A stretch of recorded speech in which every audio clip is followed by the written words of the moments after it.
As we pulled up to my first ever camp, a few tumbleweeds blew across the road like an old Western movie. This was a first-time camp with 15 campers in the 110-degree desert of southern Nevada.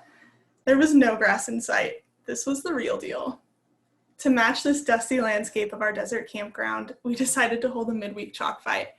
As we prepped for the chalk fight, I was worried about mundane camp things like putting sunscreen on campers and making them drink water. But little did I know that this dusty chalk fight would teach me a life lesson and lead me to see vulnerability in a brand new way. Hi, gang. My name is Mariah Richins, but of course here you can call me JiB. The camp I just described was my first Kesem experience, and that year I was an outreach coordinator and a counselor at my undergrad university. Being a coordinator for a brand new Kesem chapter was so intimidating. I felt like I was always learning on the fly and trying to piece together what a Kesem week was even going to look like. Everything was uncertain and new. I was so nervous about how camp was going to go. But let's get back to this dusty chalk fight and enter our main character, Rainbow. Rainbow was one of our youngest campers. She was maybe 6 or 7, and she was holding her own in this chalk fight until she was caught in some crossfire and ended up with a handful of chalk right in her eyes. I saw it happen and helped Rainbow over to the outdoor sink near the nursing station. Our camp nurse backpack followed us over.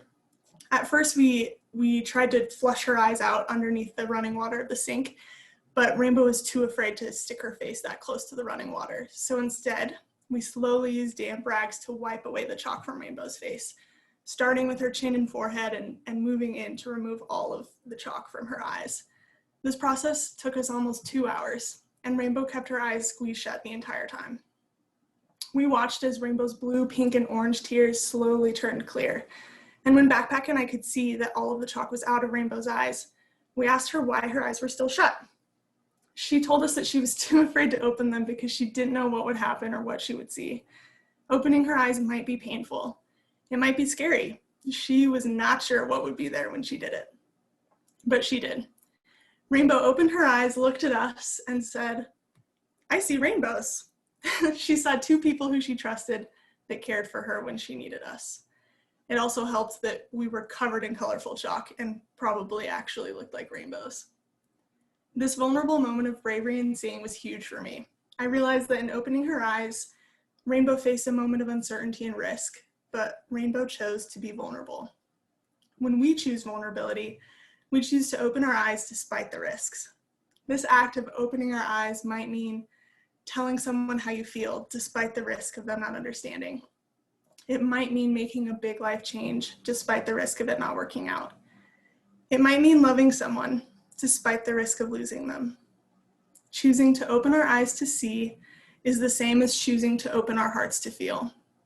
Vulnerability allows us to feel and acknowledge love and connection, even at the times where we feel the most pain. The alternative is keeping our eyes closed. We could play it safe and squeeze our eyes shut to keep life's chalk out. That means we'll never take risks, and we'll never know what could have been. We'll miss out on the rainbows. Camp Kesem gives us and our campers opportunities to be vulnerable. As that week of camp went on, I got to watch as the kids opened up to me and to each other.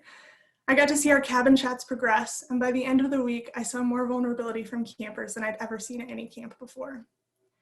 So now, I'm a second-year medical student, and medical school feels a lot like my first year at camp.